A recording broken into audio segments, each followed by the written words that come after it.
Vai começar o encantamento!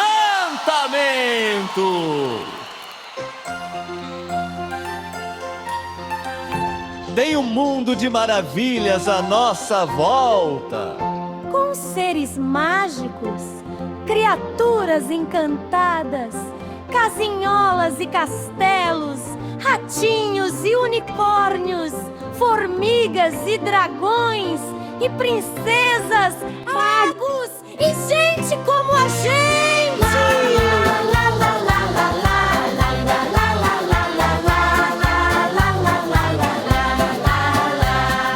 Vamos fugir pra esse lugar. Basta num livro entrar, Mergulhar, sonhar, voar nas páginas de um livro que nos leva pra longe.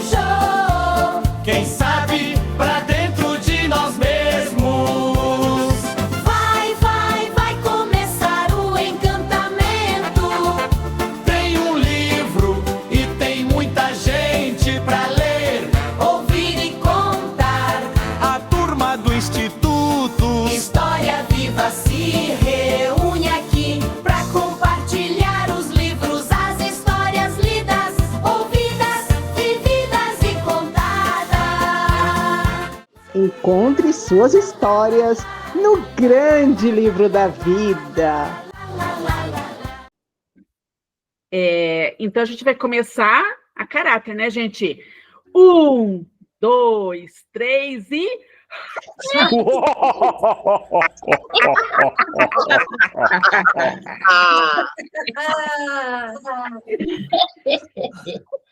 Esse é o nosso encontro de terror, porque é mais engraçado do que de terror, né, gente? Mas a gente tá aqui animado.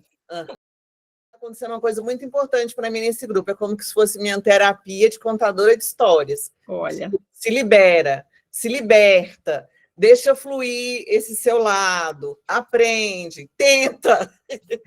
então, no palco, Del. Não sei se vocês já ouviram falar da cabra cabriola. A cabra cabriola, gente, é um bicho assombrado lá do Pernambuco, que assombra as crianças lá de Pernambuco. Ela tem os olhos vermelhos, assim, que nem brasa, uns dentes afiados. E ela vive à caça de criança desobediente. Essa cabra, a maior lição dela, dessa assombração, é que as crianças, depois que entendem a história dessa cabra, não vão abrir a porta sem antes ter certeza de quem é que está do lado de lá. Ok? A história de hoje é sobre a Cláudia e a dona Araci. Cláudia era neta de dona Araci, elas viviam lá em Recife, nos anos 40. A Cláudia era uma menina extremamente desobediente, teimosa e vivia desafiando a avó. Tipo assim, Cláudia, não se come o que caiu no chão, menina. Ah, avó, qual é? O que não mata engorda. E era sempre assim, a menina sempre desafiando a avó. Aí um dia, a Cláudia estava do lado de fora à noite e a avó falou: Cláudia, entra, menina, já é tarde. Não é para ficar na rua até tarde, entra, é perigoso. Aí a Cláudia: ah, avó, qual é? O que tem ficar aqui fora? Não tem nenhum perigo. Tá tudo bem, você é muito assustada. Aí a avó ficou assim, né, meio triste, chegou perto da Cláudia e falou: Cláudia, você já ouviu falar na cabra cabriola? Aí a Cláudia: não, eu não. Aí a avó falou assim: então espera aí que eu vou te contar o que aconteceu com um menino chamado José, que vivia lá em Olinda. Aí a Cláudia até que deu uma paradinha assim, olhou para a avó, e a avó falou: olha, José era muito desobediente, não queria saber do que a mãe dele dizia, sempre que teimava, não queria fazer conforme a mãe dizia, e um dia ele resolveu se desbestar pela mata lá, entrou na mata, se achando, de repente ele escutou um barulho como que de uns cascos andando atrás dele. Ah, isso é algum bode perdido. E continuou. Só que aí ele escutou uma voz chamando o nome dele. Zé! Zé! Aí ele foi ao encontro da voz. Quando ele chegou junto da voz, era a cabra cabriola. E o que se sabe dessa história, Cláudia, é que a família passou a noite procurando esse menino, ninguém mais encontrou esse menino, E no dia seguinte só se encontrou na mata as pegadas de uma cabra. Ai, vó, pelo amor de Deus, vó.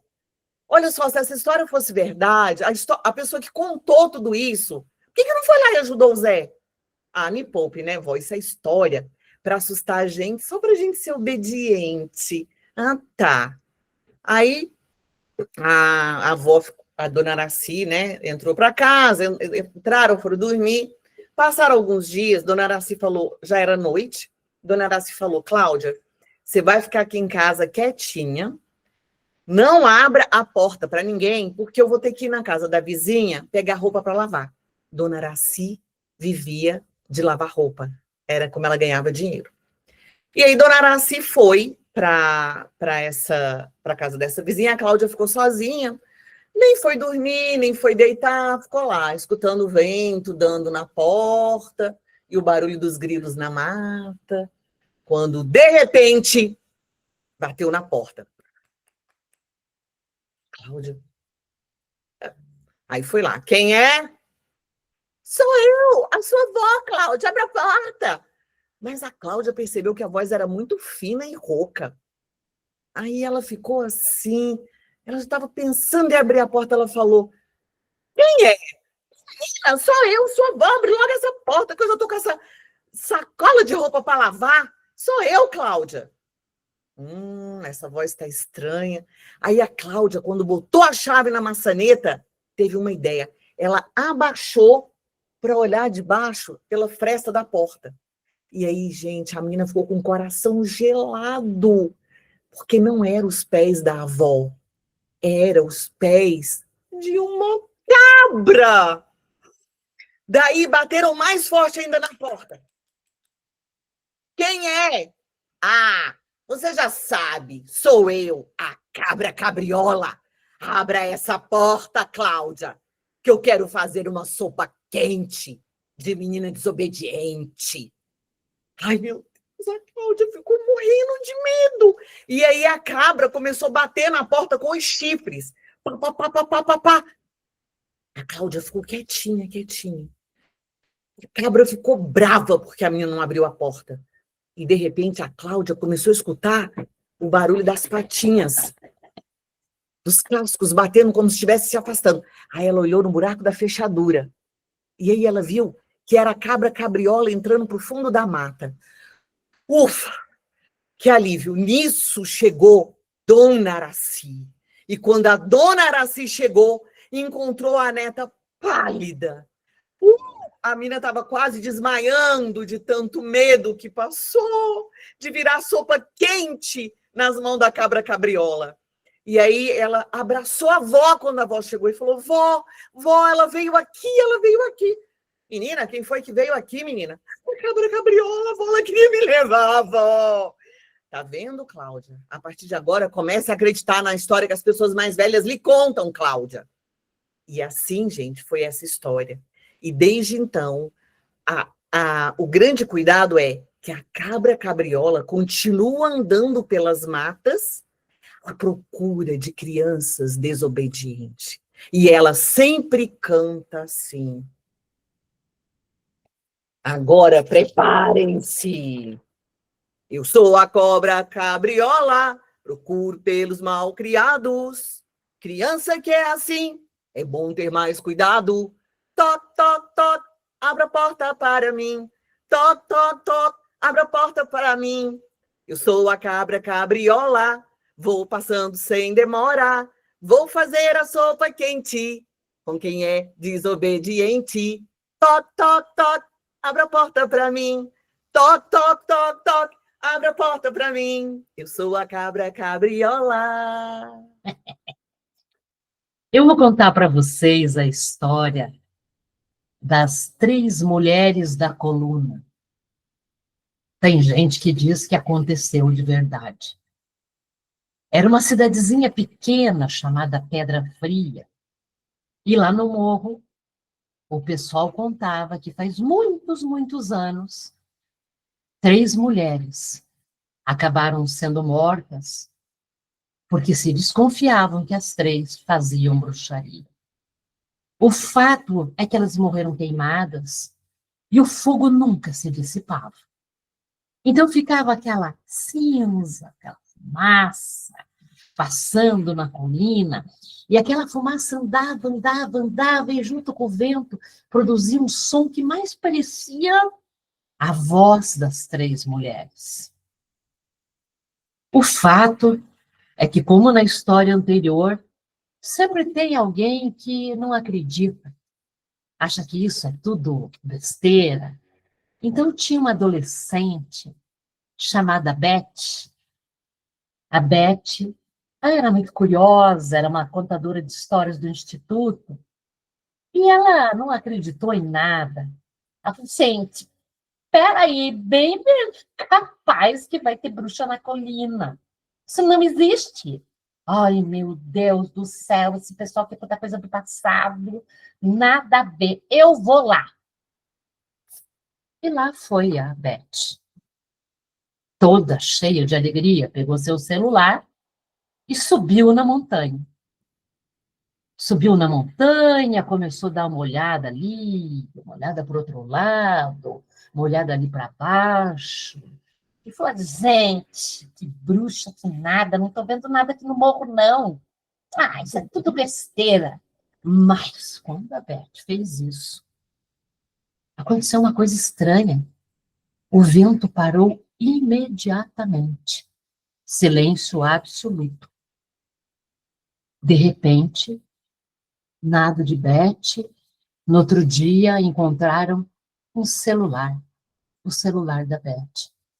E no celular da Beth só se ouvia um sussurro e uma voz que dizia: agora somos 4 bruxas, não mais 3, 4.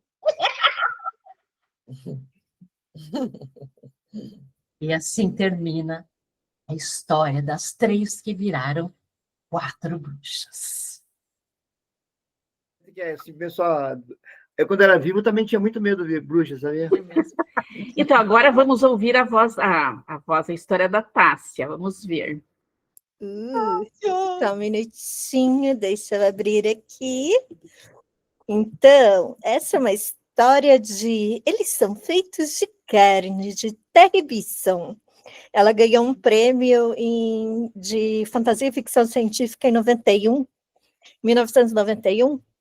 Tipo, não é bem terror, um pouco de terror, mas principalmente muito humor e faz uma cosquinha legal no cérebro. Eles são feitos de carne. Carne? Carne. Eles são feitos de carne. Carne? Não há dúvida. Selecionamos vários de diferentes partes do planeta. Os levamos a bordo de nossas naves de reconhecimento e os sondamos por completo. Elas são completamente carne. Isso é possível? E os sinais de rádio, as mensagens para as estrelas? Elas usam ondas de rádio para falar, mas os sinais não vêm deles. Os sinais vêm de máquinas. Então, quem fez as máquinas? É com elas que queremos entrar em contato. Elas fizeram as máquinas. É isso que estou tentando lhe dizer. A carne fez as máquinas. Isso é ridículo? Como a carne pode criar uma máquina? Você está me pedindo para acreditar em uma carne senciente? Não estou pedindo, estou dizendo. Essas criaturas são as únicas raças sencientes do setor e são feitas de carne. Talvez elas sejam como os orfoleis, sabe? Uma inteligência baseada em carbono que passa por um estágio de carne. Não. Eles nascem carne e morrem carne.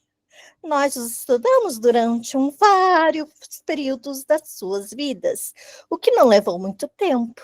Você tem alguma ideia de qual é a duração de vida da carne? Me poupe. Certo, talvez eles sejam só um pouco de carne. Sabe, como os Wedley, uma cabeça de carne com um cérebro de plasma de elétrons dentro. Não, pensamos nisso, já que eles têm cabeças de carne como os Wedley. Mas eu te disse, nós os sondamos por completo. Eles são carne até a medula. Sem cérebro? Sim, existe um cérebro. Só que o cérebro é feito de carne. Então, o que faz o pensamento? Você não está entendendo, né? O cérebro é que pensa. Carne. Carne pensante. Você está me pedindo para acreditar em carne pensante. Sim, carne pensante. Carne consciente. Carne que ama. Carne que sonha. A carne é tudo. Entendeu? Meu Deus, você está falando sério. Elas são feitas de carne. Finalmente. Sim, elas são realmente feitas de carne. E vem tentando entrar em contato conosco há quase 100 anos. E o que a carne está querendo? Primeiro, elas querem falar conosco. Depois, imagino que queira explorar o universo, contatar outros seres sencientes, trocar ideias e informações. Pode sempre. Deveríamos falar com a carne? Essa é a ideia. Essa é a mensagem que eles estão enviando pelo rádio. Alô? Tem alguém aí? Tem alguém em casa? Esse tipo de coisa. Então, eles realmente falam. Eles usam palavras, ideias, conceitos. Assim. Só que eles fazem isso com carne. Achei que você tinha me dito que eles usam o rádio. Eles fazem isso. Mas o que está tocando no rádio? Sons de carne. Sabe quando você bate na carne e ela faz um barulho? Elas falam batendo a carne uma na outra. Eles podem até cantar esguichando ar pela carne. Meu Deus, carne cantante. Isso é demais. Então, o que você me aconselha? Oficialmente ou não oficialmente? Ambos. Oficialmente, somos obrigados a contatar, acolher e registrar todas e qualquer raças sencientes ou seres múltiplos no quadrante, sem preconceito, medo ou favoritismo. Extraoficialmente, aconselho que apaguemos os registros e esqueçamos tudo. Eu esperava que você dissesse isso. Parece duro, mas há um limite. Queremos mesmo ter contato com carne? Concordo 100%. O que dá para dizer? Olá, carne, como vai? Mas será que isso vai funcionar? Quantos planetas estamos lidando aqui? Sim. Eles podem viajar para outros planetas em recipientes especiais de carne, mas não podem viver neles. E sendo carne, elas só viajam pelo espaço C, o que limita a velocidade da luz e torna a possibilidade de fazerem contato no futuro bem pequena. Infinitesimal, na verdade. Então, fingimos que não há ninguém em casa no universo. É isso. Cruel, mas você mesmo disse. Quem quer conhecer carne? E aqueles que estiverem a bordo das nossas naves, aqueles que você sondou, tem certeza que não vão se lembrar? Eles serão considerados malucos se fizerem isso. Entramos na cabeça delas e alisamos a carne delas, de modo que somos apenas um sonho para elas. Um sonho de carne. Que estranhamente apropriado que sejamos um sonho de carne. E podemos marcar este setor como desocupado. Ótimo, concordo oficialmente e extraoficialmente. Caso encerrado. Mais alguém interessante desse lado aqui da galáxia?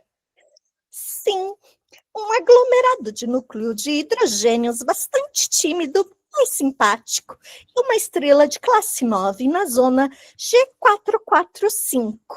Esteve em contato a 2 rotações galáxias e quer ser amigável novamente. Quem é vivo sempre aparece. E por que não? Imagine quão insuportável, quanto indivisivelmente frio o universo seria se estivéssemos completamente sozinhos. De uns estudos que eu estava fazendo sobre a força da mulher e tal, sagrado feminino, eu juntei tudo. Quem são as verdadeiras bruxas?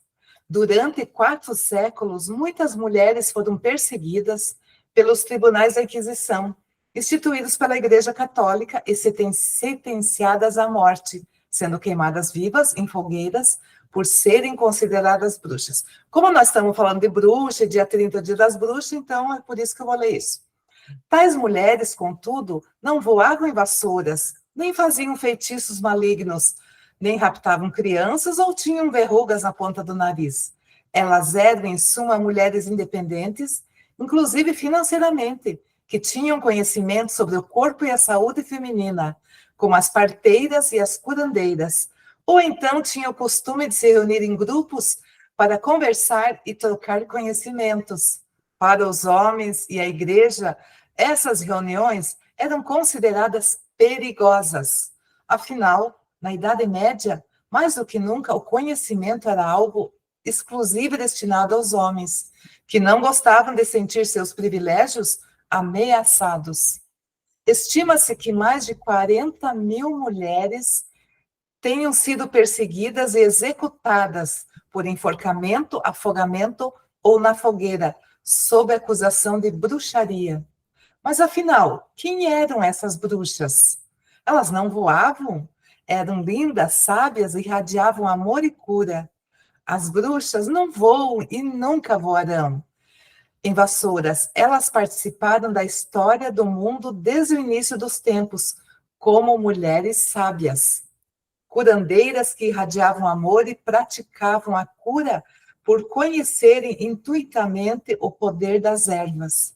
Já nasciam com esse dom, aguçado pela visão e o conhecimento da medicina natural. Atuavam como parteiras, faziam as mais diversas cirurgias, usando seus ungüentos para anestesiar e aliviar a dor das pessoas que eram operadas por lâminas de adaga a sangue frio. Sabiam cicatrizar feridas do corpo e do espírito. As que se dedicavam somente às ervas e à cura eram consideradas feiticeiras, e as que conheciam o poder da magia e dominavam os 4 elementos, água, terra, ar e fogo, eram chamadas de bruxas. Mas muitas atuavam no campo da magia e da cura. Muitos homens também tinham esse dom. Grandes feiticeiros e bruxos, e nenhum rei tomava qualquer decisão importante sem antes consultá-los. Esses homens, eles eram muito considerados e tinham muito prestígio na corte, enquanto as mulheres iam para a fogueira.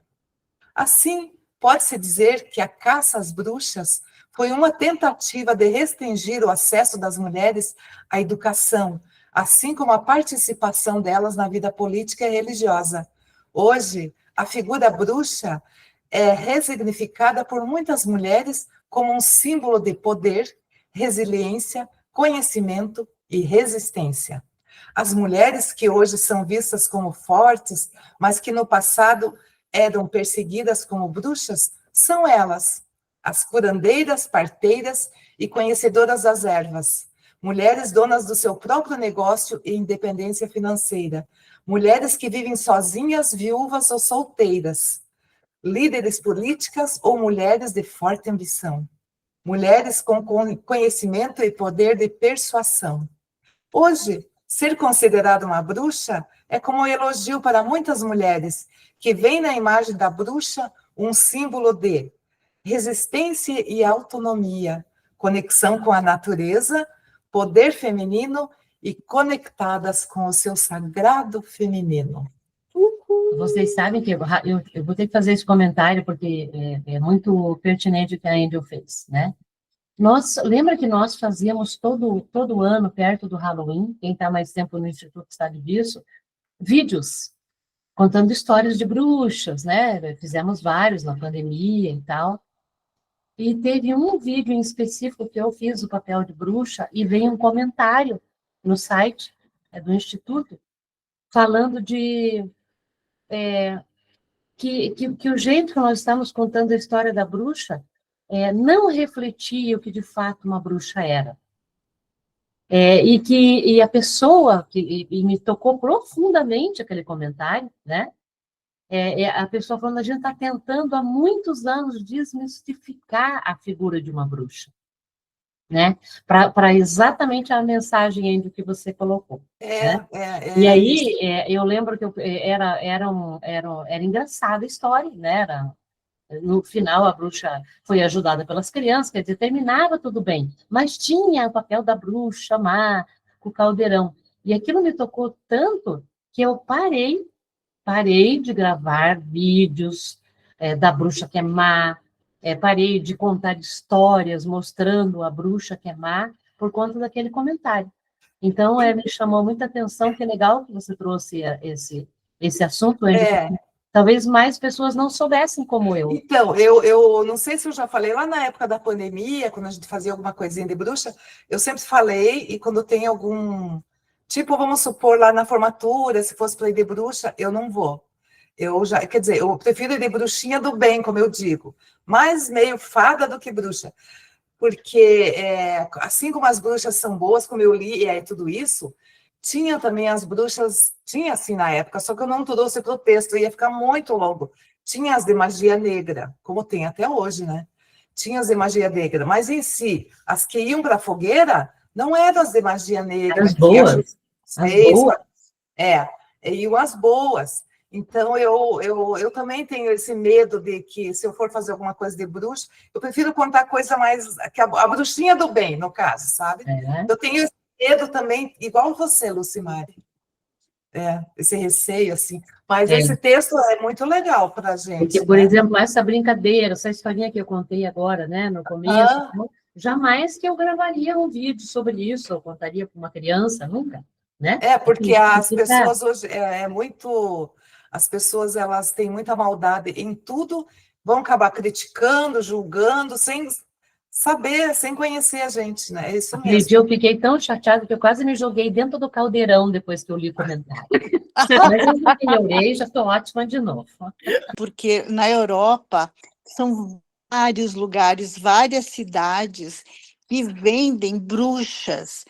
E aí, um dia eu entrei numa loja, eu estava acho que na Espanha, lá perto de Santiago de Compostela, e uma loja que só tinha bruxa. Bruxa pequena, bruxa grande, bruxa na vassoura, bruxa pendurada, bruxa... E eu fiquei tão curiosa, e eu entrei e perguntei para a senhora qual o significado daquelas bruxas, porque eram muitas lojas vendendo bruxas. Era bruxa chaveiro, era bruxa para pendurar na porta, era bruxa enfeite. E ela disse, porque são os nossos ícones da sorte, porque as bruxas são para dar sorte, elas são muito reverenciadas e muito veneradas aqui nesse lugar, porque eram elas que faziam todo o bem para as cidades e para as pessoas, quando não tinha os médicos, quando não tinha as parteiras, quando não tinha ainda, na época, psicólogo, nada. Então, eram elas que faziam todo o bem. E aí eu comecei a prestar atenção em várias cidades da Europa, tem as bruxas. Eu trouxe um monte de bruxinha, de chaveirinho para dar de presente, mas as pessoas acharam muito estranho. Era isso. Aqui em Curitiba também, acho que a maioria que é daqui conhece, tem a Casa Encantada lá do Bosque Alemão, e são as bruxas que contam as histórias, e também ressignificam muito isso. Inclusive, elas fazem um trabalho bacana com as crianças de recuperar chupeta e mamadeira. Elas falam para as crianças que elas precisam, para ficarem bruxas bonitas, elas precisam da baba que fica nas chupetas e nas mamadeiras. Então, as mães levam, daí tem musiquinha, daí canta, é muito legal a contação de história lá delas. Tudo gratuito, assim, é bem legal. Então, quem não é de Curitiba, quando vier para cá, vale a pena conhecer. Daí tem as contações de história e tem toda essa coisa da bruxa ressignificada. A bruxa Beth, gente, é um amor, assim, muito querida. Olha que legal que a gente está descobrindo tudo sobre bruxas, né? Então. Porque a minha sobrinha, eu nunca soube, e no Natal ela me trouxe um presente, era uma sacolinha com ervas, com incenso, e a sacolinha era assim, ponha uma bruxa na sua vida. Olha, que legal, gente. Então, no fim, a história de terror aqui está sendo para... Como é que é? Para ressignificar o papel da bruxa, né? Muito legal isso. O que o Jales falou aqui? Deixa eu ler. A Tássia tinha falado, né, que ela ama a expressão somos as filhas das bruxas que a fogueira não queimou. Eu também já tinha ouvido falar isso. Daí o Jales colocou, acho importante contar a história dos que foram perseguidos injustamente. É muito importante também tratar a questão de forma justa. Em todos os lugares existem o bem e o mal. O bem e mal intencionados. A mulher foi historicamente muito injustiçada. Parabéns. Que legal, Jales. E quando a gente toca um homem com essas histórias, que é mais importante ainda. Obrigada. Né? Então, essa história, ela é do gênio, o mestre dos contos de horror, que é de Edgar Allan Poe. Tá? É o Gato Preto. Ele viveu somente 40 anos, né? Ele é um escritor americano e teve uma vida desde a infância muito conturbada que reflete nas suas obras, né? Bom, e ele inspirou vários contadores de histórias nesse segmento, escritores, inclusive o Stephen King, que é o rei, né, dos contos de terror, foi um dos discípulos de Edgar Allan Poe. O narrador dessa história nos conta que era um grande amante dos animais. Sentia por ele grande afeição, porque esses animais eram mais fiéis e respeitosos com os seres humanos do que os próprios humanos. Então, ele sempre cresceu amando os animais. E ele casou-se muito jovem com uma linda mulher a quem ele também ensinou a gostar dos animais. Tinham pássaros, peixes, macacos, coelhos, cachorro e também um gato preto, que se chamava Plutão. Ele era lindo, um pelo sedoso, brilhante e negro, né? Mas o narrador dessa história, lá por um certo momento em sua vida, ele começa a ter uma alteração de comportamento, se tornando muito violento devido ao uso e o abuso do álcool, né? E, a partir desse momento, ele começou a maltratar e a torturar os animais, assim como também a sua esposa. Certo dia, chega em casa e, já meio conturbado por causa do álcool, ele tenta agarrar o Plutão, o seu gato, e, talvez pegando ele de mau jeito, o gato não gostou e tacou-lhe uma mordida. Ele ficou muito bravo com isso, interpretando que o gato, o favorito dele, já não gostava mais dele. Então, ele ficou irado e, com um canivete na mão, arrancou-lhe um olho pela atitude do gato. Na manhã seguinte, o gato aparece, mas não se aproxima dele, receoso pelo que ele tinha feito no dia anterior. E ele encara isso como uma afronta, e agarra aquele gato, leva-o para o quintal e o enforca num galho de uma árvore. Tamanha é a sua raiva, o seu ódio, que cresce dia a dia. Né? Bom, naquela mesma noite, a casa onde morava pega fogo. E ele nem pensou em relacionar que aquilo que estava acontecendo com a casa tinha relação com os eventos ocorridos na noite anterior. No dia seguinte ao incêndio, ele testemunha um grupo de vizinhos próximo a um paredão.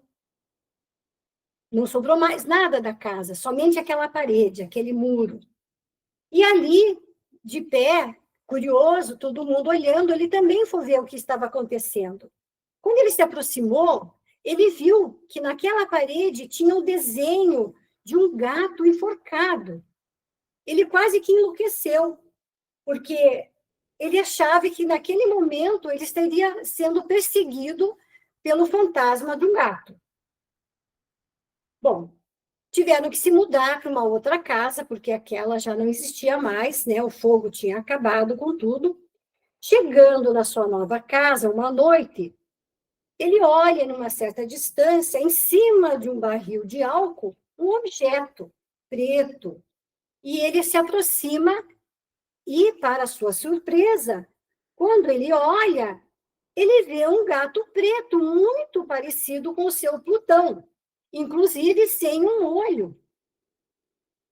Mas o que deixou intrigado é que esse gato preto tinha também uma mancha branca bem no pescoço, na altura do peito. Ele ficou com muita raiva, porque aquele desenho que formava no pescoço do gato preto era o formato de uma corda, de uma forca. Então, aquilo deixou ele mais louco ainda. Ele descer até o porão para pegar um machado para dar um fim naquele gato. Mas quando a sua esposa o vê, ele que tropeçando pelas escadas, ela tentou parar aquela loucura de matar o gato, já que ela gostava muito do gato. Ao tentar impedi-lo, ele pega o machado na mão e bate na cabeça dela, expondo seus miolos, deixando-os à mostra. Então, o que fazer agora com aquele corpo? Ele arrasta o corpo da mulher para um quarto secreto. Lá, ele abre um buraco na parede e a emparelha. Ali, ele coloca a mulher, sela a parede e pensa com ele mesmo: bom, agora ninguém vai desconfiar de nada. Ninguém vai saber dessa tamanha façanha que ele conseguiu fazer. E olhou ao seu redor e não viu mais o gato. O gato tinha sumido. Bom, ele se sentindo mais aliviado, disse: agora é vida que segue. Passaram-se 4 dias, ouviram-se rumores que tinha acontecido alguma coisa muito estranha na vizinhança, e a polícia bate a porta, depois do ocorrido, né? Ele chega, a polícia chega, ele mostra toda a casa, diz: ó, aqui não tem nada, aqui está tudo bem. Levou-os para visitar todos os quartos, os aposentos, e disse: olha, está tudo na mais perfeita ordem. E, para mostrar que estava tudo bem, ele pega a bengala dele e bate na própria parede, naquela parede onde ele colocou o corpo. E disse: olha, está tudo bem, tudo sólido. Ao bater na parede, o que aconteceu? Um grito estridente surgiu na sala. Foi um grito tão horroroso que os policiais se assustaram e quebraram a parede para saber o que estava acontecendo por trás daquela parede. E não é que, ao quebrar a parede, eles se deparam com o corpo da esposa. E quem estava em cima? O gato preto, que tinha desaparecido anteriormente. Bom, feito isso, chegamos à seguinte conclusão. Só um minutinho aqui. Com esse gesto de vingança ou justiça, revela-se o brutal assassinato da esposa e seu dono. O caos que eu vou contar é um caos de roça, que aconteceu lá para meados de 1900 e bolinha, na zona rural de Curitiba.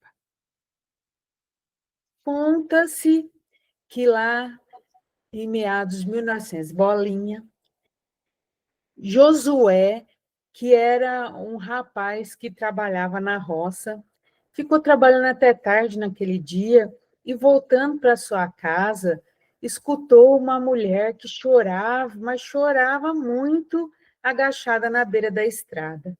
Ele ficou um tanto intrigado com aquilo e, como era uma pessoa muito solícita, foi chegando perto para oferecer ajuda. E a mulher chorava, chorava, chorava.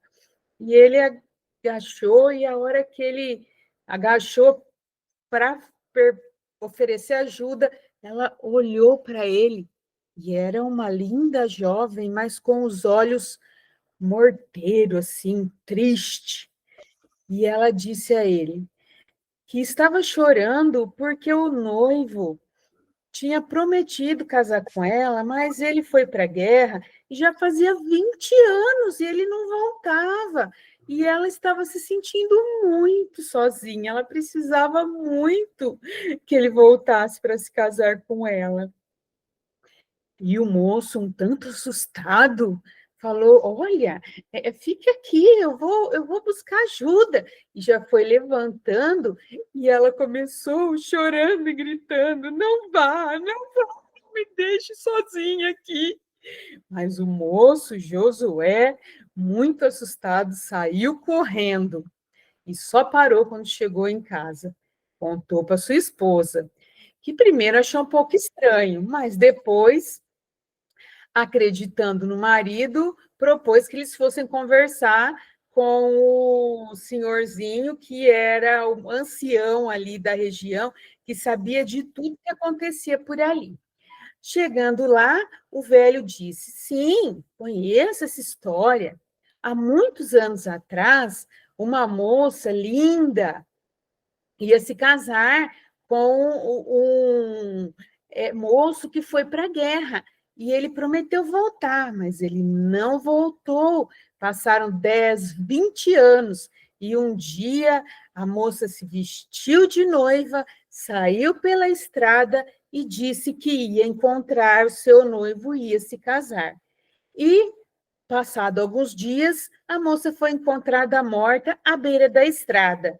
E lá neste lugar que você está me falando, ter visto ela, foi onde a família colocou ali uma cruz para deixar marcado o lugar aonde a moça morreu. Mas o mais assim, estranho da história é que, passado-se um tempinho, apareceu no vilarejo um senhorzinho de bengala, capenga, procurando por uma moça, dizendo que ele havia prometido se casar com ela quando voltasse da guerra, mas havia adoecido por lá e só agora conseguia voltar. E se alguém sabia aonde estava a moça, porque ele não estava encontrando na casa onde ele havia deixado. E aí as pessoas contaram para ele que a moça tinha morrido, que ela tinha passado mais de 20 anos esperando por ele, e ela saiu vestida de noiva a fim de encontrar e morreu ali na estrada. E ele ficou numa tristeza tão profunda que caiu ali mesmo, de joelhos, e chorando, pediu perdão à sua amada noiva. E dizem que desse momento em diante, nunca mais se via a noiva chorando por aí, exceto, é claro, se a pessoa tivesse prometido alguma coisa e não tivesse cumprido. Então, tomem muito cuidado, porque ela pode estar por aqui em qualquer lugar em Curitiba. Para a semana que vem, a gente podia trazer essa coisa aí da autoria dos livros aí da Maria Helena, eu, a Gi, e daí, se sobrar tempo, a gente começa com essa coisa das experiências em contação de história, e mais tarde a gente começa a ver essas histórias aí, daí a gente pode trocar uma ideia, trazer uma história cada vez, e daí, né, quem conhece já traz, senão a gente dá uma estudada e traz esse assunto à tona também, acho legal. Ótimo. Eu acho que extrapolou nosso horário, gente, mas foi ótimo. Foi ótimo. Mais um encontro maravilhoso, né? Tá. Tássia, você deixou gravado, né? Depois você passa para a Roseli? Passo sim. Então, tá bom. Beijoca, gente, adorei estar com vocês. Tchau, Fiquei com um pouquinho de beijo. medo, talvez não durma de noite sonhando com o gato, mas faz parte, né? Cabra cabriola. Tchau, gente. Tchau, boa noite. Beijo. Beijo, gente. Beijo. Tchau, gente. Beijo. Vamos fugir pra esse lugar, Basta no livro entrar. mergulhar, sonhar.